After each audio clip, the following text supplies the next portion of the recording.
ನಮಸ್ಕಾರ ವೀಕ್ಷಕರೇ, ನಮ್ಮ ಯೂಟ್ಯೂಬ್ ಚಾನಲ್ಗೆ ನಿಮಗೆಲ್ಲ ಸುಸ್ವಾಗತ. ಮಹಾಶಿವರಾತ್ರಿಯ ದಿನದಂದು ಶಿವನನ್ನು ಪೂಜಿಸಲು ಹಿಂದೂ ಧರ್ಮದಲ್ಲಿ ಹಲವಾರು ನಿಯಮಗಳಿವೆ. ಆದರೆ ಈ ದಿನ ಶಿವಲಿಂಗಕ್ಕೆ ಕೆಲವು ವಸ್ತುಗಳನ್ನು ಅರ್ಪಿಸುವುದನ್ನು ನಿಷೇಧಿಸಲಾಗಿದೆ. ಇವುಗಳು ಶಿವನ ತಪಸ್ವಿ ರೂಪಕ್ಕೆ ಹೊಂದಿಕೆಯಾಗುವುದಿಲ್ಲ.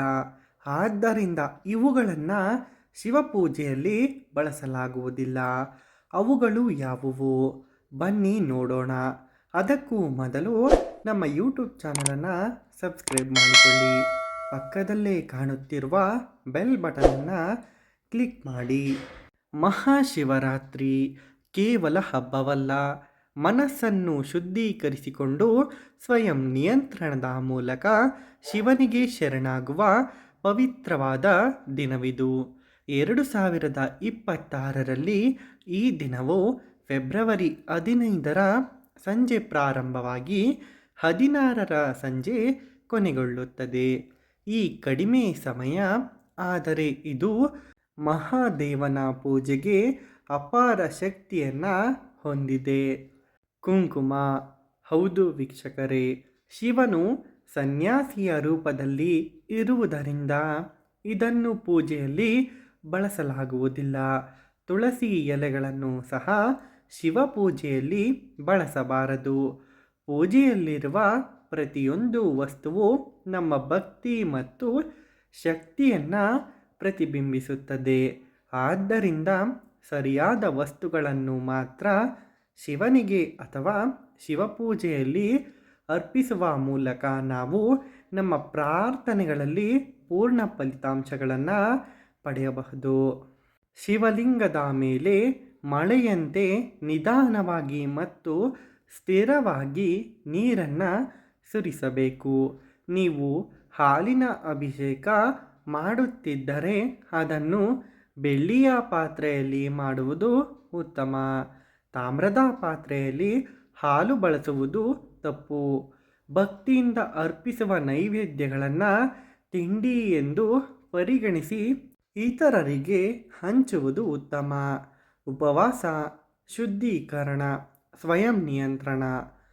ಮಹಾಶಿವರಾತ್ರಿಯಂದು ಉಪವಾಸ ಮಾಡುವುದು ಕೇವಲ ಹಸಿವನ್ನು ನಿಯಂತ್ರಿಸುವುದಿಲ್ಲ, ಅದು ನಮ್ಮ ಮನಸ್ಸು ಮತ್ತು ಆಲೋಚನೆಗಳನ್ನು ಶುದ್ಧೀಕರಿಸುವುದರ ಬಗ್ಗೆ ಹೇಳುತ್ತದೆ. ಬೆಳ್ಳುಳ್ಳಿ, ಈರುಳ್ಳಿ, ಭಾರೀ ಊಟಗಳನ್ನು ತಪ್ಪಿಸಬೇಕು. ಸಾತ್ವಿಕ ಆಹಾರವನ್ನು ಮಾತ್ರ ಸೇವಿಸಬೇಕು. ಈ ದಿನ ಕೋಪ, ಅಸಹನೆ ಮತ್ತು ನಕಾರಾತ್ಮಕ ಆಲೋಚನೆಗಳನ್ನು ಬಿಟ್ಟು ಬಿಡುವುದು ಉತ್ತಮ. ಹಾಗೆಯೇ ಹೃದಯವನ್ನು ಶಾಂತ ರೀತಿಯಲ್ಲಿ ಇಟ್ಟುಕೊಳ್ಳಬೇಕು. ಶಿವನಿಗೆ ಪ್ರದಕ್ಷಿಣೆ, ಜಪ, ಭಕ್ತಿ. ಪೂಜೆಯ ಸಮಯದಲ್ಲಿ ದೇವಾಲಯದ ಸುತ್ತಲೂ ಹೋಗಿ ಅರ್ಧ ಪ್ರದಕ್ಷಿಣೆ ಹಾಕಿದ ನಂತರ ಹಿಂತಿರುಗಬಾರದು. ಭಗವಂತನ ಪ್ರಸನ್ನತೆಯನ್ನು ಪಡೆಯಲು ಭಕ್ತಿ ಮತ್ತು ಮನಸ್ಸಿನಿಂದ ಓಂ ನಮಃ ಶಿವಾಯ ಮಂತ್ರವನ್ನು ಪಠಿಸುವುದು ಅವಶ್ಯಕ. ನೋಡಿದರಲ್ಲ ವೀಕ್ಷಕರೇ, ಶಿವರಾತ್ರಿಯ ದಿನದಂದು ಶಿವನಿಗೆ ಕೋಪ ಬರುವಂತಹ ಈ ತಪ್ಪುಗಳನ್ನು ಮಾಡಬೇಡಿ. ವಿಡಿಯೋವನ್ನು ನಿಮ್ಮ ಸ್ನೇಹಿತರೊಂದಿಗೆ ಹಂಚಿಕೊಳ್ಳುವುದನ್ನು ಮರೆಯಬೇಡಿ. ವಿಡಿಯೋ ನೋಡಿದ್ದಕ್ಕಾಗಿ ಧನ್ಯವಾದಗಳು. Thanks for watching. Shri Chakreshwari ಜ್ಯೋತಿಷ್ಯ ಪೀಠಂ. ನಿಮ್ಮ ಸಮಸ್ಯೆ ಏನೇ ಇರಲಿ ಚಿಂತಿಸಬೇಡಿ, ಈಗಲೇ ಕರೆ ಮಾಡಿ ಪರಿಹಾರವನ್ನ ಪಡೆದುಕೊಳ್ಳಿ. ಪ್ರೇಮ ವೈಫಲ್ಯ, ಗಂಡ ಹೆಂಡತಿ ಗುಪ್ತ ಸಮಸ್ಯೆ, ಇಷ್ಟಪಟ್ಟವರ ಜೊತೆ ಮದುವೆ, ಮಕ್ಕಳು ನಿಮ್ಮ ಮಾತು ಕೇಳುವಂತಾಗಲು, ನಿಮ್ಮ ಜೀವನದ ಕಠಿಣ ಹಾಗೂ ಗುಪ್ತ ಸಮಸ್ಯೆಗಳಿಗೆ ನಮ್ಮಲ್ಲಿ 2 ದಿನದಲ್ಲಿ ಗುಪ್ತ ರೀತಿಯಲ್ಲಿ ಪರಿಹಾರ ಶತಸಿದ್ಧ. ಪಂಡಿತ್ ಕಾಳಿದಾಸ ಗುರುಜಿ. ಹೆಚ್ಚಿನ ಮಾಹಿತಿಗಾಗಿ ಹಿಂದೆ ಸಂಪರ್ಕಿಸಿ 8722221062.